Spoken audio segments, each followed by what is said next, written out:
जिल्ले इलाही, जमहूरियत जो है वो नफरत और ठसक से नहीं चलती है, अकड़ से नहीं चलती है, उसमें सबकी हिस्सेदारी जरूरी है।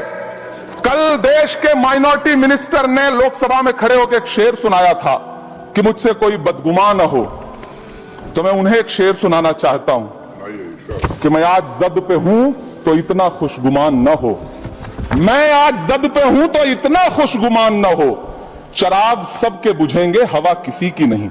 में दबदबा हो आंधियों का तो फिर अंजाम जुल्मत के सिवा कुछ भी नहीं होगा। ये दुनिया नफरतों के आखिरी स्टेज पर है, इलाज इसका मोहब्बत के सिवा कुछ भी नहीं होगा। मैं भावुक हूं, मेरी पलकें गीली हैं। अगर देश की एक बहुत बड़ी आबादी को लगता है कि आप उसका भला करने के लिए नहीं बल्कि उनकी इबादतगाहों, उनकी कब्रिस्तानों, उनकी खानकाहों को बर्बाद करने का बिल ला रहे हैं, तो फिर आप अगर समझाने में नाकामयाब रहे हैं तो यह आपकी नाकामयाबी है। यह सरकार रात के 3 बजे तक पूरे देश को जगा करके संसद में अपने ही नागरिकों को नीचा दिखाने के लिए वक्फ बिल ला रही थी, तो उधर रात के 1:30 बजे अमेरिका हम पर 26% टैरिफ लगा रहा था। नीतीश कुमार जी हो, चंद्रबाबू नायडू जी हो, चिराग पासवान जी हो, जयंत चौधरी जी हो, देवे गौड़ा जी हो, जीतन राम मांझी जी हो, सबको समझना पड़ेगा कि जब जंगल में आग लगती है तो न वो बरगद बचते हैं जो हवा को आंधी में तब्दील करते हैं, न वो बांस बचते हैं जो आपसी रगड़ से चिंगारी पैदा करते हैं। किसानों के खिलाफ भी कानून लाए गए थे। जिस तरह आज वक्फ के फायदे गिनाए जा रहे हैं, उसी तरह से किसानों को भी कृषि कानूनों के फायदे गिनाए गए थे। लोगों के नेता ये कह रहे हैं कि यह बिल मुस्लिम महिलाओं को उनका हक दिलाएगा। धन्यवाद मोदी जी, क्या बढ़िया सौगातें मोदी दे रहे हैं आप। पहले हमें गुजराते मोदी दिया, आप सौगातें मोदी दे रहे हैं। मैं इस सदन में अलल ऐलान ये कहता हूं कि जब भी इस देश की जमीन को लहू की जरूरत होगी, आपसे 2 कदम आगे इमरान खड़ा मिलेगा, ये मैं आपसे यकीन दिलाते हुए कह रहा हूं। सभापति महोदय, मैं सरकार से कहना चाहता हूं, हमसे हमारी इबादत गाहें तो मत छीनिए ना, हमारे घरों पे बुलडोजर तो मत चलाइए ना, हमारी कब्रों में तो हमें सुकून से सोने दीजिए ना। सभापति महोदय, हम ही को कातिल कहेगी दुनिया, हमारा ही कत्लेआम होगा। हम ही कुएं खोदते फिरेंगे, हम ही पे पानी हराम होगा।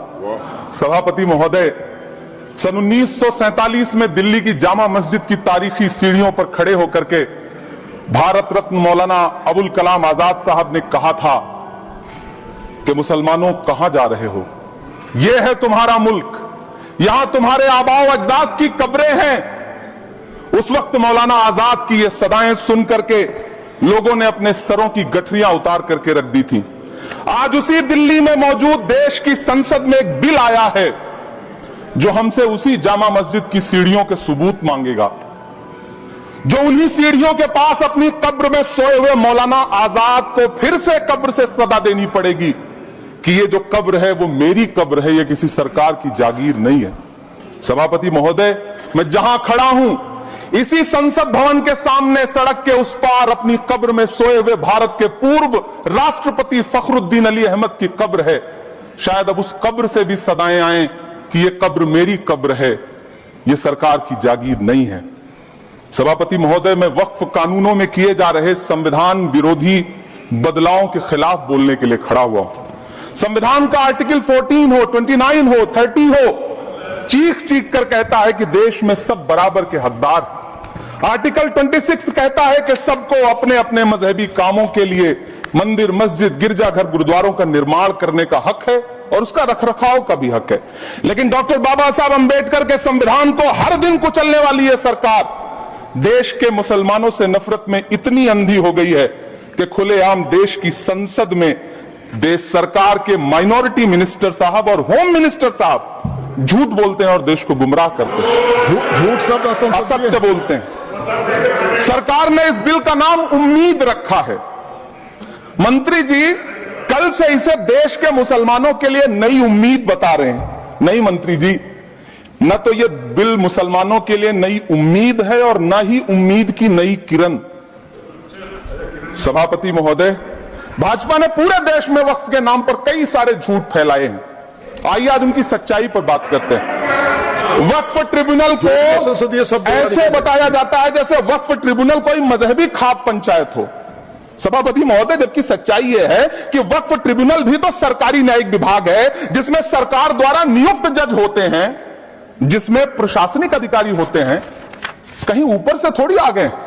सभापति महोदय, देश के गृह मंत्री जी ने इसी सदन में कहा कि वक्फ ट्रिब्यूनल के फैसले के खिलाफ कोई कोर्ट नहीं जा सकता, जबकि सच यह है कि वक्फ एक्ट 1995 की धारा 83(9) के तहत हाई कोर्ट वक्फ ट्रिब्यूनल के फैसले की न सिर्फ समीक्षा कर सकता है बल्कि उसे बदल भी सकता है। सच तो यह है कि वक्फ बोर्ड खुद अपनी जमीनों के लिए कई सारी कोर्ट में मुकदमे लड़ रहा है। सभापति महोदय, दिल्ली की जिन 123 संपत्तियों को लेकर कल माइनॉरिटी मिनिस्टर, होम मिनिस्टर साहब और अभी आदरणीय नेता सदन बात कर रहे थे, आइए उनकी सच्चाइयों पे भी बात करते हैं। 1911 में जब अंग्रेजी हुकूमत ने कोलकाता के बजाय दिल्ली को राजधानी बनाने का फैसला किया, तो रायसीना हिल्स के चारों तरफ जो मुसलमानों की ढेर सारी जमीनें थी उनको एक्वायर किया गया और लुटियन को इसकी तामीर की जिम्मेदारी सौंपी गई। सेंट्रल विस्टा की तरह लुटियन जोन का मेगा प्लान तैयार हुआ, लेकिन उस वक्त के मुसलमानों ने उस वक्त की अंग्रेजी हुकूमत से अपनी इबादत गाहों को बचाने के लिए लड़ाई लड़ी। मामला ब्रिटिश गवर्नमेंट तक पहुंचा। तब यह तय हुआ कि वो जो धार्मिक स्थल हैं उन्हें जस का तस रहने दिया जाएगा।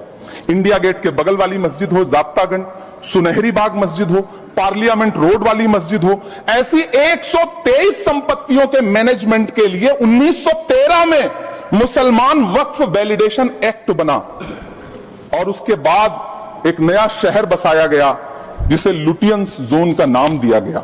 फिर 1943-45 के बीच एक और समझौता हुआ आजादी से पहले, उसके तहत काफी सारी वक्फ जायदादों को सुन्नी मजलिस औकाफ बनाकर उसके अंडर किया गया ताकि उसकी देखरेख की जा सके। गृह मंत्री जी 2 दिन से सदन में जो बात कह रहे हैं वो दरअसल 123 संपत्तियां उसी सुन्नी मजलिस औकाफ के तहत आती। सभापति महोदय, आजाद भारत आजाद हुआ। आजादी के बाद भारत में 1954 में वक्फ एक्ट लागू हुआ, जिसकी धारा 9 के तहत 1964 में केंद्रीय वक्फ काउंसिल का गठन हुआ। दिल्ली की वही 123 प्रॉपर्टीज को 1970 में सर्वे गजट करके गजट नोटिफाई किया गया। इसके निपटारे के लिए पूर्व प्रधानमंत्री इंदिरा जी के द्वारा 1974 में एक बर्नी कमेटी बनाई गई। बर्नी कमेटी ने 1976 में इन 123 संपत्तियों को दिल्ली वक्फ बोर्ड की संपत्ति होने की रिपोर्ट सौंपी। उस रिपोर्ट के आधार पर 1984 में कांग्रेस सरकार ने उन 123 प्रॉपर्टीज को दिल्ली वक्फ बोर्ड को सौंपने का फैसला किया, जिसके खिलाफ विश्व हिंदू परिषद कोर्ट गई। मामला 2011 तक पेंडिंग रहा। फिर 2011 में कोर्ट ने सरकार को आदेशित किया कि इसका निपटारा करो। तब 2013 में तत्कालीन यूपीए सरकार ने दिल्ली की उन्हीं 123 जायदादों को बर्नी कमेटी की सिफारिशों के मुताबिक वक्फ बोर्ड के हवाले किया। यही वो प्रॉपर्टीज हैं जिनके नाम से गृहमंत्री जी कल से कांग्रेस को कोस रहे हैं। फिर आई 2014 में भाजपा की सरकार, जो तब से इन जमीनों को हड़पने की साजिश कर रही है। जिस बिल को मुसलमानों के हुकूक की हिफाजत करने वाला बिल बताया जा रहा है, उसी को पेश करने के लिए और उस पर बात करने के लिए लोकसभा में भाजपा सरकार के पास एक भी मुस्लिम सांसद नहीं है। जिस वक्त, मैं लोकसभा कह रहा हूं, सुना करिए, जिस वक्फ बिल को मुस्लिम महिलाओं को हक दिलाने वाला बताया जा रहा है, उसे संसद में पेश करने वाली पार्टी के पास न तो राज्यसभा में, न लोकसभा में, न देश की किसी विधानसभा में एक भी मुस्लिम महिला सदस्य नहीं। कल किरण रिजिजू जी कह रहे थे कि रेलवे की जमीनें देश की जमीनें हैं, डिफेंस की जमीनें देश की जमीनें हैं। हां मंत्री जी, हैं, बिल्कुल हैं। ये जो वक्फ की जमीनें हैं, ये हमारे पुरखों ने धार्मिक कामों के लिए डोनेट किया है, तो हम भी तो इसी देश के नागरिक हैं, हम भी तो इसी देश के बेटे हैं, तो वक्फ की जमीनें भी तो इसी देश की जमीनें हैं। उनको पराया क्यों बोलते हैं आप? सभापति महोदय, अशफाकुल्लाह खान जब फैजाबाद की जेल में फांसी के फंदे पर झूल रहे थे, तो इसी देश की जमीन के लिए झूल रहे थे ना। सभापति महोदय, अंडमान की जेल में काला पानी की सजा काटकर अपनी जान देने वाले मौलाना फजले हक खैराबादी हो या शेर खान अफरीदी हो, वो भी तो इसी जमीन के लिए अपनी जान दे रहे थे ना। सभापति महोदय, पाकिस्तान के खिलाफ लड़ते हुए अपनी जान देने वाले महावीर चक्र विजेता ब्रिगेडियर उस्मान हो या पाकिस्तान के पैटर्न टैंक उड़ाने वाला परमवीर चक्र विजेता वीर अब्दुल हमीद हो, वो भी तो इसी जमीन के लिए अपनी जान दे रहा था ना। और मंत्री जी, मैं इस सदन में अलग ऐलान ये कहता हूं कि जब भी इस देश की जमीन को लहू की जरूरत होगी, आपसे 2 कदम आगे इमरान खड़ा मिलेगा, ये मैं आपसे यकीन दिलाते हुए कह रहा हूं। सभापति महोदय, मैं सरकार से कहना चाहता हूं, हमसे हमारी इबादत गाहें तो मत छीनिए ना, हमारे घरों पे बुलडोजर तो मत चलाइए ना, हमारी कब्रों में तो हमें सुकून से सोने दीजिए ना। सभापति महोदय, माइनॉरिटी मिनिस्ट्री का बजट कट करके, मुस्लिम बच्चों की स्कॉलरशिप बंद करके अब सरकार कह रही है कि हम वक्फ की आमदनी से गरीब मुसलमानों का भला करेंगे। गुजरात की बेटी बिल्किस के बलात्कारियों की रिहाई के बाद उन्हें माला पहनाने वाली लोगों के नेता ये कह रहे हैं कि यह बिल मुस्लिम महिलाओं को उनका हक दिलाएगा। धन्यवाद मोदी जी, क्या बढ़िया सौगातें मोदी दे रहे हैं आप। पहले हमें गुजराते मोदी दिया, आप सौगाते मोदी दे रहे हैं। लेकिन यह सरकार इतना याद रखे कि इसी ठसक के साथ देश की संसद में सीए का कानून भी लाया गया था और कहा गया था बड़े बड़े भाषण देकर के कि पड़ोसी देशों से हिंदू भाइयों को ला करके यहां नागरिकता दी जाएगी। लेकिन मैं आपके संज्ञान में लाता हूं सर कि पिछले इतने दिनों में इनसे नागरिकता लेने के लिए 2000 व्यक्ति भी नहीं आए, जबकि इसके उलट इन्हीं की सरकार में पिछले 10 साल में 15 लाख से ज्यादा भारतीयों ने भारत की नागरिकता छोड़ करके दूसरे देश में जाकर के बस गए। यह हुआ उस कानून का अंजाम। सभापति महोदय, इसी तरह की जिद के साथ किसानों के खिलाफ भी कानून लाए गए थे। जिस तरह आज वक्फ के फायदे गिनाए जा रहे हैं, उसी तरह से किसानों को भी कृषि कानूनों के फायदे गिनाए गए थे। लेकिन अंजाम क्या हुआ? 700 किसानों की शहादत लेने के बाद सरकार को अन्नदाता किसानों के सामने घुटने टेकने पड़े और कृषि कानून वापस लेने पड़े। जिल्ले इलाही, जमहूरियत जो है वो नफरत और ठसक से नहीं चलती है, अकड़ से नहीं चलती है, उसमें सबकी हिस्सेदारी जरूरी है। कल देश के माइनॉरिटी मिनिस्टर ने लोकसभा में खड़े होकर एक शेर सुनाया था कि मुझसे कोई बदगुमान न हो, तो मैं उन्हें एक शेर सुनाना चाहता हूं कि मैं आज जद पे हूं तो इतना खुशगुमान न हो, मैं आज जद पे हूं तो इतना खुशगुमान न हो, चराग सबके बुझेंगे हवा किसी की नहीं। नीतीश कुमार जी हो, चंद्रबाबू नायडू जी हो, चिराग पासवान जी हो, जयंत चौधरी जी हो, देवे गौड़ा जी हो, जीतन राम मांझी जी हो, सबको समझना पड़ेगा कि जब जंगल में आग लगती है तो न वो बरगद बचते हैं जो हवा को आंधी में तब्दील करते हैं, न वो बांस बचते हैं जो आपसी रगड़ से चिंगारी पैदा करते हैं। सभापति महोदय, जब देश को मनमोहन सिंह साहब जैसा काबिल प्रधानमंत्री मिलता है तो देश को आरटीआई जैसा एक्ट मिलता है, सेज जैसा एक्ट मिलता है, मनरेगा जैसा एक्ट मिलता है, लिबरलाइजेशन मिलता है, राइट टू एजुकेशन मिलता है, नेशनल फूड सिक्योरिटी एक्ट मिलता है। लेकिन जब देश को सौगातें मोदी मिलती है तो क्या मिलता है? सीए मिलता है, फॉर्म्स लॉ मिलता है, आर्टिकल 370 मिलता है, इलेक्टोरल बॉन्ड जैसा एक्ट मिलता है और वक्फ अमेंडमेंट एक्ट जैसे बिल देश को मिलते हैं। मुझे तो अपने हमवतन भाइयों से पूछना है कि आपको अपने बच्चों की तरक्की, खुशहाली और नौकरी की दरकार है या फिर मुसलमानों की दान की गई जमीनों को लूट कर धन्ना सेठों को देने की साजिश करने वाले कानून की? सभापति महोदय, यह सरकार रात के 3 बजे तक पूरे देश को जगा करके संसद में अपने ही नागरिकों को नीचा दिखाने के लिए वक्फ बिल ला रही थी, तो उधर रात के 1:30 बजे अमेरिका हम पर 26% टैरिफ लगा रहा था। सरकार की प्राथमिकताएं देश को पता।